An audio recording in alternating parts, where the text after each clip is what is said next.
तो हाँ जी, आपने मुझे अपने हस्बैंड की डिटेल भेजी है। भूषण इसका नाम है और इसकी इस डिटेल के हिसाब से कुंडली बनी है कन्या लगन की। और इसकी जो राशि है वो है धनु राशि है। अब ये जो कुंडली यहाँ पे देखो जी, ये यहाँ पे मैंने इसकी बना रखी है। और आपने इनके जो सवाल इन्होंने लिख के भेजे हैं कि इनकी सबसे बड़ी दिक्कत है, इनके काम काज में दिक्कतें हैं, नौकरी कारोबार में दिक्कतें हैं, वहाँ पे परेशानियाँ हैं, और भी मानसिक चिंता इसको है, घर से दूर हैं, घर के आसपास नौकरी करना चाहते हैं। ऐसा सवाल है कि ये दिक्कतें क्यों आ रही हैं, क्या किया जाए, पूरा विस्तार में समझाऊंगा। सबसे पहले समझो कि जो कुंडली होती है इसमें 12 घर होते हैं। 12 घर मैं लिख देता हूँ, वो आप समझ लो। ये है इनकी कुंडली में पहला घर, ये है दूसरा घर, ये तीसरा, चौथा घर, ये पाँचवा घर है, ये छठा, सातवां, ये आठवां घर होता है, ये नौवां घर, 10वां, 11वां, और ये लास्ट वाला होता है 12वां घर। अभी जो 12 घर मैंने लिखे हैं, इन घरों से इनके जीवन के बारे में कुछ ना कुछ पता किया जाएगा। जैसे कि इस पहले घर से इस जातक का हम शरीर देखेंगे कैसा होगा, हेल्थ कैसी होगी, स्वभाव, रंग रूप, पर्सनैलिटी, सर मस्तक, पहले घर को देख के डिसाइड होगा। दूसरा घर इसके धन जोड़ने का, परिवार का, वाणी का है। तीसरा छोटे भाई बहनों का। चौथा घर इनकी है माता, मकान, वाहन। पाँचवा इनके बच्चों का है। छठा घर खराब घर होता है, इस घर से रोग, शत्रु, कर्जा दिखते हैं। सातवां घर है इनकी पत्नी का घर। आठवें घर से आयु इनकी देखेंगे, उम्र कितनी है। नौवें घर से इनका भाग्य देखेंगे। 10वां घर काम काज का है। 11वां घर आमदनी, लाभ, इच्छा पूर्ति, बड़े भाई बहन। और 12वें घर से इनके खर्चे देखे जाएंगे। तो आपने यहाँ पे मेरी 2 बातें नोट करनी है। पहली बात, ये जो मैंने 12 घर लिखे हैं इनको याद कर लो। और दूसरी बात, इन 12 घरों से जो कुछ देखा जाएगा वो याद कर लो। अब आप ये देखो, अपनी इस कुंडली में देखना क्या है वो घर देख लो। मान लो इस जातक ने अपने बच्चों के बारे में जानना है कि बच्चों का सुख कैसा है कुंडली में, तो बच्चों का घर कौन सा है, 5वां घर। तो 5वें घर से इसके बच्चे देखे जाएंगे। अब 5वें घर में देखो जी, नंबर लिखा है 10। 10 है मकर राशि, इसका मालक है ये शनि। तो इसके बच्चों के लिए हमें शनि ग्रह को देखना पड़ेगा।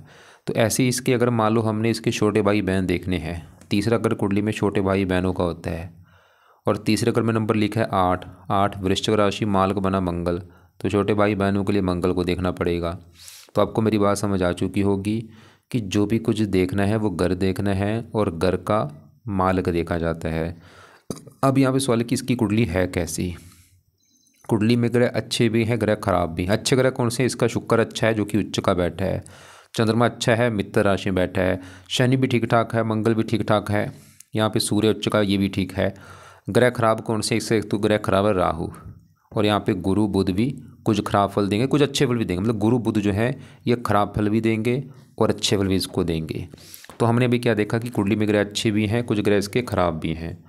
अब देखो जी, होता क्या है कि जो 9 ग्रह हैं, 9 ग्रहों का जो असर है इसके ऊपर हमेशा रहेगा। जो ग्रह अच्छे हैं वो हमेशा इसको अच्छे फल देंगे। जैसे इसका शुक्र अच्छा है क्योंकि उच्च का बैठा है, तो शुक्र क्या करेगा, इसको बचपन से लेके इसके बुढ़ापे तक अच्छे फल देता रहेगा।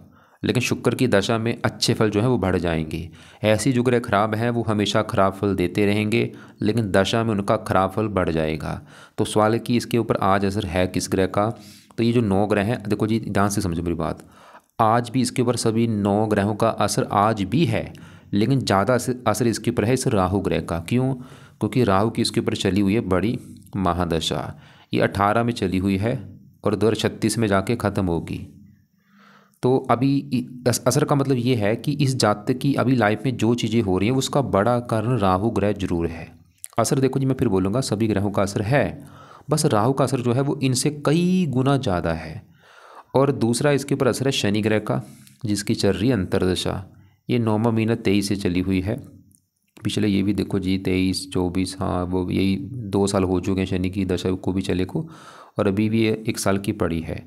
तो दूसरे नंबर पे इसके ऊपर शनि का असर है। मतलब दोनों का अगर असर देखा जाए तो राहु का जो असर इसके ऊपर है वो ज़्यादा है 80%, और शनि का असर है इसके ऊपर कम 20%। मतलब इसके जीवन में जो चीज़ें हो रही है उसका बड़ा कारण राहु ग्रह है। अब सवाल कि राहु ग्रह अच्छा है, इसका अच्छा है या बुरा है। अगर तो राहु अच्छा है तो देगा अच्छे फल, अगर बुरा निकला बुरे फल देगा। उससे पहले आपको मैं एक बात बता दूं, ये जो 9 ग्रह होते हैं इसमें से कुछ ग्रह हैं देवते, जैसे मंगल देवता है, चंद्रमा देवता है, गुरु देवता है, सूर्य देवता है, बुध देवता है, और राहु क्या है, दानव ग्रह है। देखो डिफरेंट है, एक देवता है और सबको पता है देवता ग्रह अच्छा होता है, जो है ही देवता वो अच्छी चीज़ों का कारक होगा, अच्छी उसमें चीज़ें होंगी। और जो दानव ग्रह होता है अच्छा नहीं होता। राहु क्या है, दानव ग्रह है। खाली इसका ये नहीं कि राहु इसका खराब है कि वो कहाँ बैठे, नहीं भाई। राहु देखो मेरा काम है कुंडलियाँ, मैं पिछले कई सालों से कुंडलियाँ बना रहा हूँ। मेरे पास सबसे ज़्यादा क्लाइंट आते हैं राहु की दशा वाले। अगर मैं रोजाना 10 कुंडलियाँ बनाता हूँ तो 8 बंदे ऐसे हैं जिनके ऊपर है राहु की दशा। मतलब सबसे ज़्यादा मेरे पास जो केस आ रहे हैं उनके ऊपर राहु की दशा जरूर होती है। जितना किसी को राहु कष्ट देता है कोई ग्रह नहीं देता, क्योंकि ये दानव ग्रह है, पापी ग्रह है, ये खराब चीज़ों का कारक है। इसकी जब दशा आती सब, इसकी दशा में दिक्कतें क्या आती हैं, इसकी दशा आने में जब या जैसे 18 से इसकी दशा चली है, दशा आती है इसकी दशा में क्या होता है, दिक्कतें बढ़ जाती हैं, स्ट्रगल बढ़ जाता है, चिंता बढ़ना, परेशानियां बढ़ना, रुकावटें बढ़ना, स्ट्रगल बढ़ना, बीमारियां बढ़ना, मतलब हज़ारों दिक्कतें परेशानियां बढ़ जाती हैं इसकी दशा आते ही। बाकी विस्तार में जानते हैं। इसका राहु जहाँ बैठा है ये है दूसरा घर। अब दूसरा घर पहले समझो किसका है। दूसरा घर इस जातक के धन जोड़ने का घर है, कि ये लाइफ में कितना धन जोड़ेगा, दूसरा घर हमें देखना पड़ेगा। दूसरा घर इसके परिवार का भी है, दूसरा घर इसकी वाणी का भी, इसकी वाणी बोल चाल कैसी होगी, दूसरा घर। अभी जो मैंने 3 चीज़ें बोली हैं, धन जोड़ना, परिवार, वाणी, दूसरे घर से देखेंगे। और यहाँ पे देखो जी फार्मूला मैंने आपको भी बोला था, घर का मालक देखना है। तो दूसरे घर में नंबर क्या लिखा है, 7। 7 है तुला राशि मालक, ये शुक्र बना। तो शुक्र को देख के पता चलेगा इसके धन जोड़ने के बारे में, परिवार के बारे में, वाणी के बारे में। और शुक्र के अलावा दूसरे घर में आके राहु बैठा है, राहु को भी देखना पड़ेगा। तो पहले राहु की बात करते हैं। अब राहु की बात एक और समझ लो, राहु को सांप के साथ जोड़ा जाता है। ये सांप का कारक है, इसको सांप ही है। ये राहु सांप का सर है कि तू पूछ ले, जो कि बिल्कुल सच है। और सबको पता है जो सांप है वो क्या करता है, वो जहर उगलता है। वो जहाँ बैठेगा उस जगह को जहरीला कर देगा, वहाँ पे जहर उगल देगा। मतलब राहु जिस घर में बैठता है उस घर की करता है हानि, उस घर का नुकसान करता है। अब इसका कहाँ बैठा है राहु, दूसरे घर में, धन के घर में। और मैंने हज़ारों कुंडलियाँ देखी हैं, जब भी राहु दूसरे घर में धन के घर में बैठता है, धन को लेके बहुत सारी दिक्कतें आती हैं। खासकर धन जुड़ने नहीं देता यहाँ पे। तो ये सबसे बड़ी दिक्कत अभी राहु की दशा में क्या होगा, इसकी धन की हानि होगी। इस राहु की दशा में इसका जो धन है वो खर्च होता रहेगा। जितना मर्जी धन कमा ले, चाहे करोड़ों कमा ले, धन खर्च हो जाएगा। धन का खर्च होना, धन की हानि होना, या धन कहीं पे फंस जाना, धन वैसे नष्ट हो जाना, धन को लेकर चिंता होना, धन की परेशानियाँ होना, तो इसको राहु धन को लेकर दिक्कतें पैदा करेगा। ये सबसे बड़ी दिक्कत है। और दूसरा अगर कई बार, अब देखो धन को लेकर दिक्कतें कई बार ऐसी आती हैं कि कर्जदार हो जाना, या वैसे कुछ ना कुछ धन को लेकर दिक्कत आती है, या कम आना, या कुछ ना कुछ दिक्कत आती है। अब दूसरा अगर परिवार का भी है, इसको परिवार संबंधी भी दिक्कतें पैदा करेगा। जो इसकी फैमिली है उसको लेकर दिक्कतें आना। इसकी वाणी का भी है। अब राहु क्या करेगा, इसकी वाणी कठोर कर देगा भाई, क्योंकि राहु क्रूर ग्रह है। और वाणी कठोर होने की वजह से मतलब ये जो जातक है काफ़ी क्रोधी होगा, जिद्दी होगा, लड़ाकू होगा, गुस्से वाला होगा। और उसके गुस्से की वजह से इसके काम बिगड़ेंगे।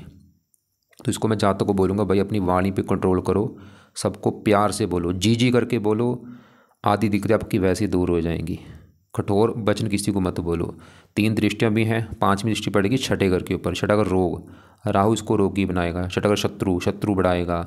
छठा घर कर्जे का कर्जदार भी इसको बना सकता है। 7वीं पड़ेगी 8वें घर के ऊपर, स्ट्रगल, चिंता, भाग दौड़। 9वीं पड़ेगी 10वें घर के ऊपर, काम काज घर के ऊपर, काम काज में दिक्कतें पैदा करेगा इसके।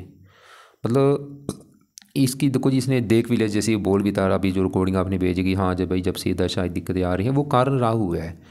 और बाकी और भी ग्रह हैं, जैसे इसका गुरु थोड़ा सा ये भी दिक्कतें देगा, वो भी अभी मैं कवर करूँगा। लेकिन अभी यहाँ पे मेन सवाल कि भाई ऐसा क्या किया जाए कि राहु इसको बुरे फल ना दे।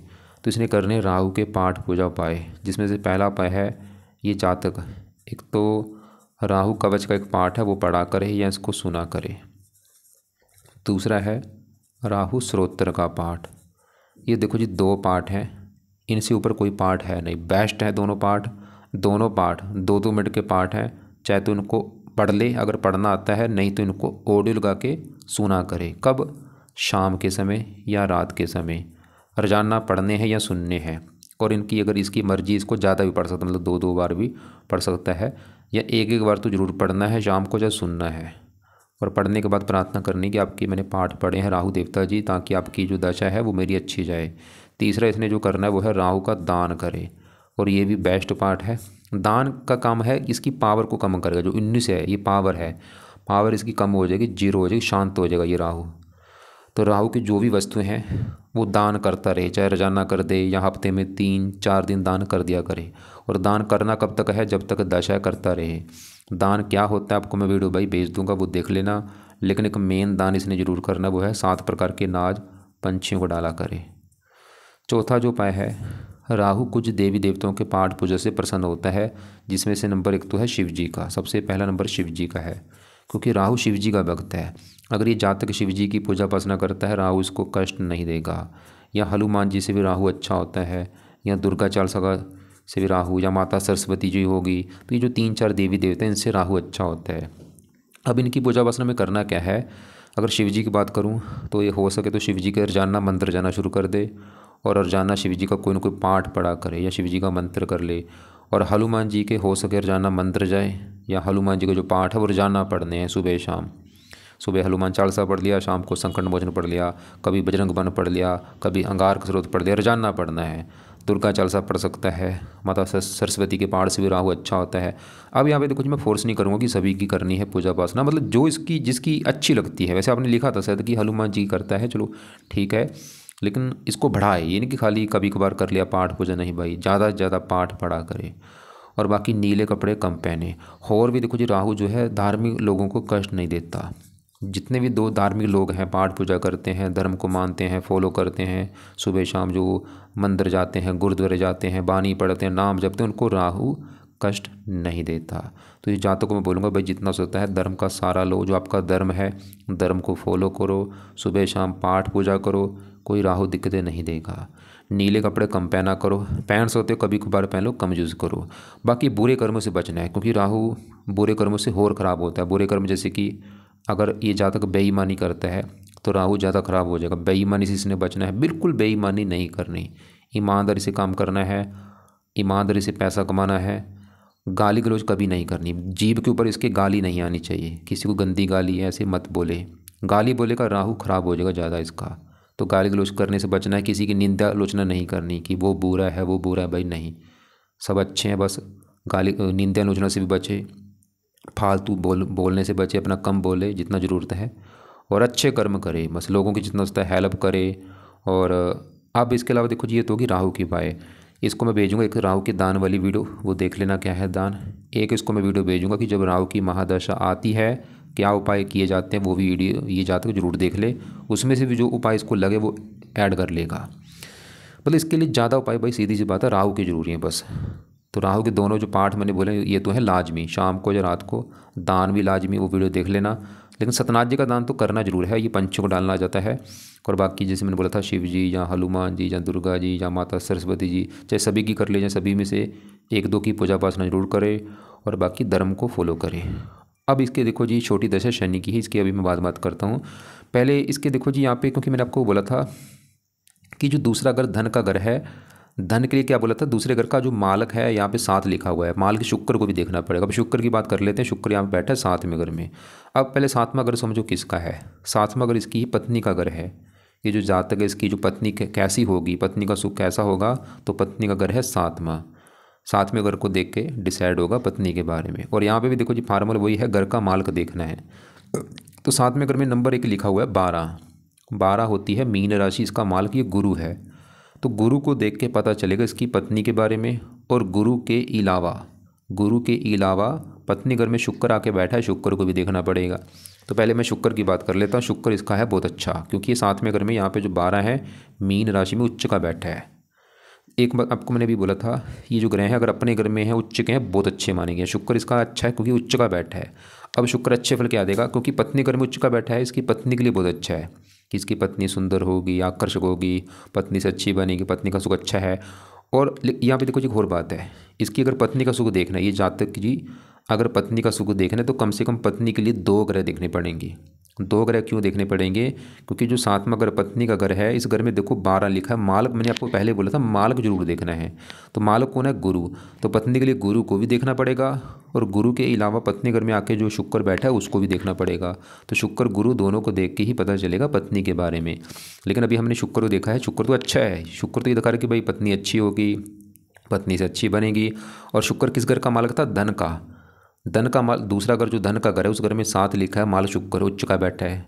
शुक्र धन का मालिक उच्च का कहाँ बैठा, पत्नी घर, मतलब धन चला गया पत्नी घर में। देखो धन का मालिक पत्नी घर में बैठा है भाई, और उच्च का शुक्र इधर, इसकी पत्नी आने के बाद इसके जीवन में धन आना शुरू होगा। या इसकी जो पत्नी है वो इसको धन कमा के देगी, या मतलब पत्नी पत्नी धनी होगी, कुछ ना कुछ होगा, मतलब पत्नी आएगी तो इसके जीवन में धन आएगा, शुक्र ये दिखा रहा है। और शुक्र की दशा में इसको धन ज़्यादा मिलेगा। और शुक्र एक और घर का मालिक इस नौवें घर का, ये नौवां जो घर है इस घर से भाग्य इसका देखा जाएगा जातक का।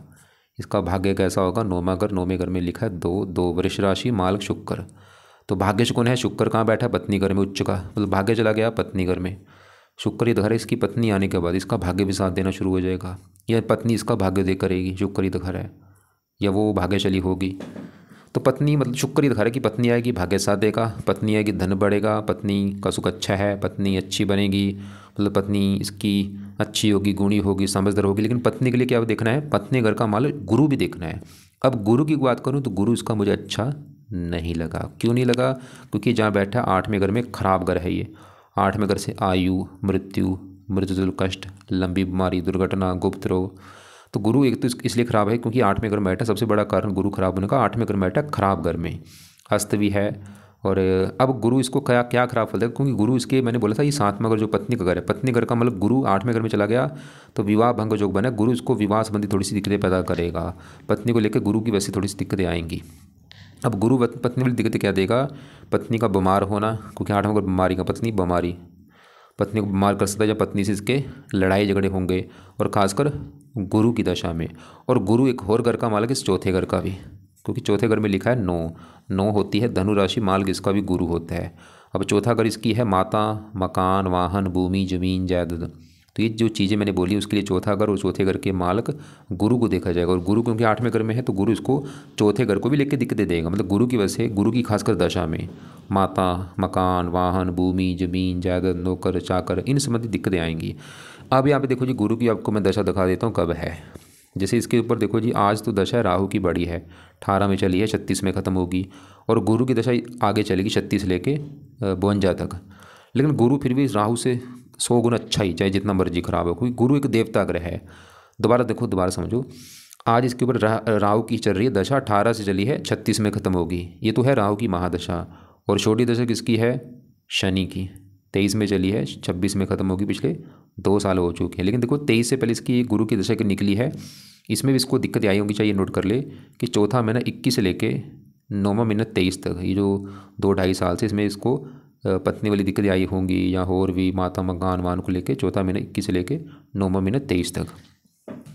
तो गुरु की वैसी दिक्कतें जो इसको आएंगी, पत्नी वाली दिक्कतें आएंगी, या पत्नी का बीमार होना, या पत्नी से लड़ाई झगड़े होना, माता, मकान, वाहन को लेकर दिक्कतें आना, ज़्यादा नहीं थोड़ी बहुत सी आएंगी। और ये वैसे जन्मभूमि से दूर जाने का भी योग बनाता है गुरु, क्योंकि चौथा अगर जन्मभूमि या 8वें घर बैठा है कि इसकी जो जन्मभूमि वहाँ से इसको दूर भी जाना पड़ सकता है। अब गुरु के भी इसको मैं 1-2 उपाय बोल देता हूँ, वो कर ले ताकि ये बुरा फल इसको ज़्यादा ना मिले। तो गुरु का पहला उपाय है ये सुबह का टाइम गुरु का मंत्र याद किया करे, चाहे 1 माला कर ले, 2 कर ले, सुबह का टाइम। गुरु का जो मंत्र है वो है ओम ब्रह्म बृहस्पते नमः, ओम ब्रह्म बृहस्पते नमः, रोजाना करना है। अब मैंने आपको बोला था पत्नी के लिए 2 ग्रह देखने पड़ेंगे। शुक्र तो पत्नी के लिए अच्छा है, बस गुरु थोड़ा सा ये दिखा रहा था कि पत्नी से मनमुटाव होना या पत्नी का बीमार होना, वो भी गुरु की दशा में। बाकी देखो जी, अब इसके बाकी ग्रहों की बात करें, जैसे यहाँ पे सूर्य, बुध, केतु, बुध भी इसका थोड़ा सा दिक्कत देगा, और बुध की दशा में, और बुध की दशा इसकी अभी आगे आएगी। यहाँ पे देखो आज इसके ऊपर छोटी दशा शनि की है, शनि की दशा के बाद ये बुध की दशा आएगी। ये आप देख लो 18/7/26 में चलेगी, अगले साल, आज से 1 साल के बाद चलेगी बुध की दशा, और ये 29 तक इसकी दशा चलेगी। अब बुध भी इसका यहाँ पे बैठा है 8वें घर में, घर ये अच्छा नहीं है 8वां घर, और बुध इस कुंडली के है 2 घरों का मालिक है। तो बुध का घर है ये पहला घर, जैसे मैंने आपको 12 घर बोले थे कि 7वां घर इसकी पत्नी का है, 5वां बच्चों का, चौथा माता, तीसरा छोटे भाई बहन। ऐसा जो पहला घर है, ये पहला घर इस जातक का घर है। ये जो जातक है ये कैसा होगा, इसका स्वभाव रंग रूप कैसा होगा, पहला घर। और पहले घर में 6 लिखा है, मालिक बुध 8वें घर में चला गया। शरीर का मालिक बुध 8वें घर में बैठा है, बुध लग्नेश भी है, लगन दोष भी बना है। और 8वां घर बीमारी का भी, बुध भी दिखा रहा है कि इसकी हेल्थ ख़राब होगी, लगन दोष बना है, लाइफ में स्ट्रगल करना पड़ेगा, दिक्कतें परेशानी आएंगी। और ये बुध की दशा में भी दिक्कतें इसकी बढ़ सकती है, जो आगे आएगी अभी 1 साल के बाद। और बुध इस 10वें घर का भी मालिक है, क्योंकि 10वें घर में लिखा है 3, मालिक बुध। 10वां घर काम काज का होता है, पिता, सरकार, मान प्रतिष्ठा।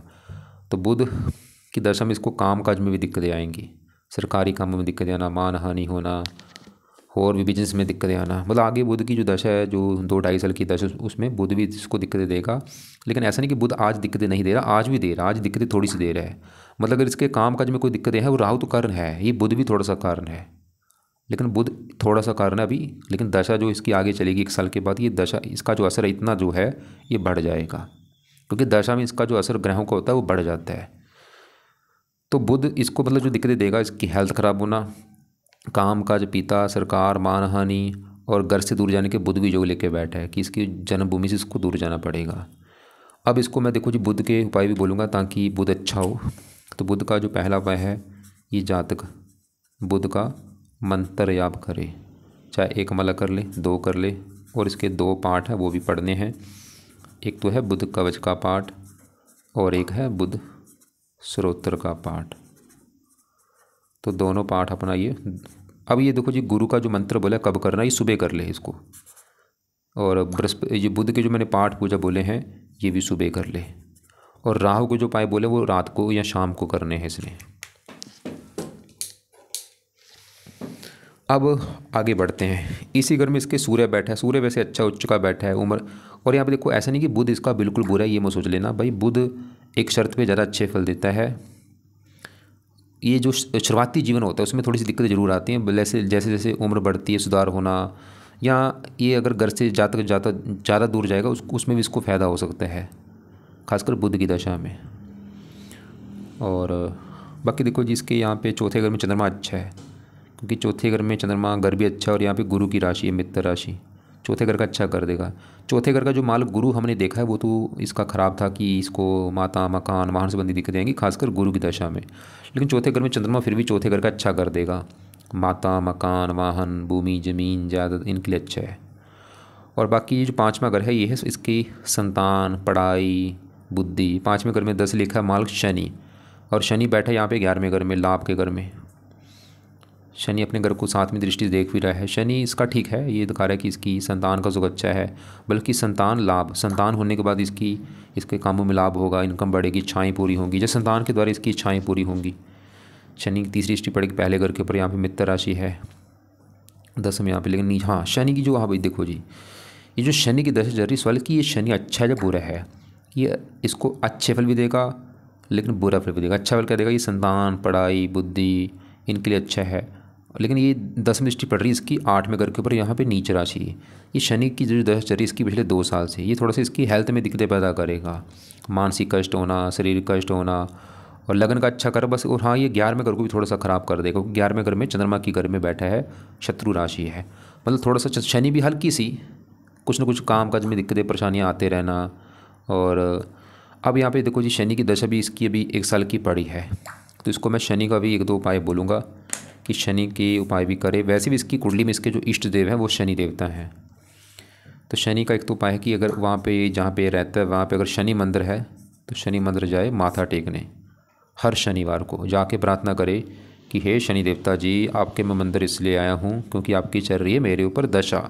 मैं चाहती हूँ आपका दशा आपकी जो है वो मेरी अच्छी जाए, मुझे बुरे फल ना मिले, और मेरे ऊपर जो राहु की दशा है उसका भी मुझे बुरा फल ना मिले। प्लीज़ अपनी कृपा दृष्टि पड़ो, क्योंकि अगर आप शनि के भाई उपाय करते हैं राहु भी आपको कष्ट नहीं देगा, क्योंकि राहु केतु शनि की ही परछाई हैं। दूसरा, अगर आप कर सकते हैं शनि चालीसा का पाठ भी रात को पढ़ सकते हो तो पढ़ लिया करो भाई, या इसको ऑडियो लगा के सुन लिया करो रात के समय। बाकी मंगल 10वें घर में ठीक है, काम काज, पिता, सरकार, मान प्रतिष्ठा, ये ठीक है। मतलब हमने क्या देखा आपकी कुंडली में, चंद्रमा अच्छा है, माता, मकान, मन के अच्छा है, शुक्र पत्नी, बल्कि पत्नी आने के बाद धन देगा, भाग्य उदय करेगा, शनि बच्चों के लिए अच्छा है और अच्छे फल दे रहा, बस थोड़ा सा हल्की सी इनकम लाभ में कमी, हेल्थ ख़राब होना, गुरु उम्र के लिए अच्छा है और भी अच्छे फल। बाकी ज़्यादा इसका ग्रह खराब है राहु, ये तो है। क्योंकि क्यों ख़राब है, क्योंकि भाई ऐसा नहीं कि वो ख़राब घर में बैठा है इसलिए, नहीं भाई वो दानव ग्रह है, उसकी जब भी दशा आती है, राहु जिस घर में होगा उस घर को लेकर दिक्कत आती है। अगर किसी का 7 में घर बैठा है उसको पत्नी वाली दिक्कत आती है, डिवोर्स हो जाना। 5 में घर बैठा है उसका बच्चा नहीं होता। माता घर बैठा, माता को लेकर दिक्कतें। पिता घर बैठा है, पिता को लेकर दिक्कतें। अब धन का घर बैठा है, धन संबंधी दिक्कतें सबसे ज़्यादा देगा। लेकिन यहाँ पे जो एक अच्छी बात है कि शुक्र के घर में बैठा है, मित्र राशि है। अगर कोई और राशि होती, दुश्मन की राशि होती या नीच राशि होती, दिक्कतें इसकी बढ़ जाती है बहुत ज़्यादा। तो ये जातकों को मैं बस यही बोलूँगा कि आप, अगर आप चाहते हैं कि आपकी जो हज़ारों दिक्कतें दूर हो जाएं, एक तो भाई जितना उसका राहु के जो उपाय हैं वो करो। दोनों पाठ पढ़ने हैं या सुना करो शाम को बैठ के या रात को। दान इसका ज़रूर करो, दान से शांत होगा। और राहु के लिए मैंने क्या बोला था कि कुछ देवी देवताओं का सहारा लेना पड़ेगा, जैसे शिव जी हो गया, हनुमान जी, दुर्गा जी या माता सरस्वती जी। चाहे सभी की पाठ पूजा कर लो, चाहे सभी में से कोई किसी एक दो की पूजा उपासना जरूर करो। और बाकी जो बंदे धार्मिक होते हैं, पाठ पूजा करते हैं, धर्म को फॉलो करते हैं, नाम जपते हैं, बानी पढ़ते हैं, कथा सुनते हैं, भजन कीर्तन सुनते हैं, उनको राहु कष्ट नहीं देता। और बुरे कर्म से बचना, जितने भी बुरे कर्म हैं, अंडे खाने से बचना है, मीट खाने से बचना है, नशे करने से बचना है, और भी जो भी बुरे कर्म हैं उनसे बचना है। इसके अलावा बाकी तो हो गए राहु के उपाय। दूसरे नंबर पे उपाय हैं शनि के। शनि के क्यों बोले, ताकि जो शनि की दशा ये भी अच्छी जाए और अच्छी जाए, जो थोड़ा बहुत बुरा फल वो ना मिले। तो शनि के 2 उपाय बोले हैं कि मंदिर जाए, जातक अगर वहाँ पे है शनिवार को टाइम निकाल ले, और शनि चल सके अगर पाठ पढ़ सकता है पढ़ ले या इसको सुन ले। और इसके अलावा यहाँ पे जो गुरु के लिए मैंने गुरु का मंत्र बोला है, सुबह का टाइम अपना कर ले। और बुध के जो 3 उपाय हैं, बुध का मंत्र और दोनों इसके पाठ पढ़ने हैं या सुनने हैं। और यहाँ पे इसको मैं ऐसे नहीं बोलूँगा कि ये सभी उपाय एक साथ ही शुरू कर दे। देखो जी, इसको लगता है कि ऐसे करे कि गुरु का मंत्र चाहे 2-3 महीने के बाद शुरू कर दे, कोई बात नहीं, चल जाएगा काम। और बुध के भी जो पाठ है ये चाहे 2-3 महीने के बाद शुरू कर दे, कोई बात नहीं।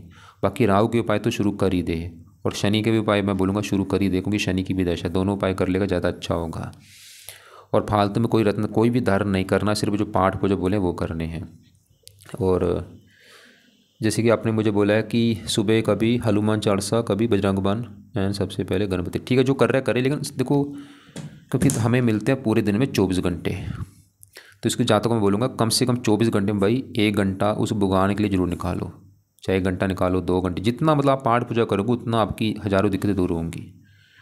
और बाकी देखो जी, आप ऐसा करना, आपको लग रहा है कि अभी भी कोई बात समझ नहीं आ रही, कुछ पूछना है, चाहे आप मुझे कॉल करके पूछ लेना। और यहाँ सवाल अपना व्हाट्सएप पे लिख के भेज देना। आपको मैं राहु के दान की वीडियो भेजूँगा। राहु की जब दशा आती है, महादशा, क्या उपाय करने हैं, उस वीडियो को भी देख लेना आप।